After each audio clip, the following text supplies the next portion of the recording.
RGV ఏది తోస్తే అది తన ట్విట్టర్లో పెడతాడు అనే విషయం తనని ట్విట్టర్లో ఫాలో అయ్యే 2.4 మిలియన్కే కాదు, యావత్ తెలుగు ప్రజలందరికీ తెలిసిన విషయమే.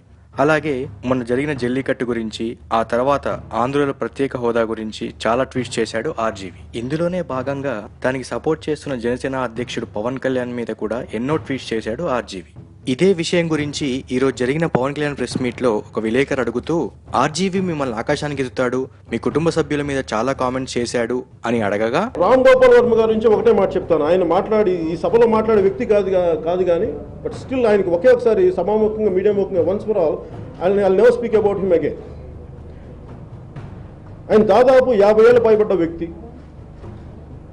ఆ మధ్యన పెళ్లి చేసిన కూతురు, పైగా పెళ్లి అయిన కూతుర్ని పెట్టుకొని పోర్నోగ్రఫీ ఫిల్మ్స్ని నేను కలెక్ట్ చేసుకుంటానని చెప్పి వ్యక్తి మాటలు నేను దానికి ఏం గౌరవం, ఏం మాట్లాడమంటారు? ఆయన మాట్లాడి ఒక రోజు నన్ను ఎత్తొచ్చు, ఒక రోజు నన్ను తగ్గించవచ్చు, నేను వీళ్ళందరికీ నేను సమాధానం చెప్పుకునే స్థితిలో నేను లేను అని ఘాటుగా చెప్పాడు పవన్ కళ్యాణ్. ఇలా పవన్ కళ్యాణ్ చెప్పాడో లేదో అందరి కళ్ళు రామ్ గోపాల్ వర్మ ట్విట్టర్ పైకి తిరగగా, ఒక అభిమానిగా పీకే మీద ఎక్స్పెక్టేషన్స్ తో మాట్లాడాను కానీ తను చేసుకున్న 3 పెళ్లిల లాంటి పర్సనల్ విషయాలు నేను ఎప్పుడూ మాట్లాడలేదు. నా జీవితం, నా లైఫ్ స్టైల్, నేను ఆలోచించే విధానం దాక్కోకుండా దాచకుండా నా పుస్తకం నా ఇష్టంలో మొత్తం విప్పి రాశాను. వాళ్ళ ఇంట్లో వాళ్ళ గురించి మాట్లాడారని ఎండమూరిని తిట్టారు, మరి వాళ్ళు వేరే ఇంట్లో వాళ్ళ గురించి మాడొచ్చా?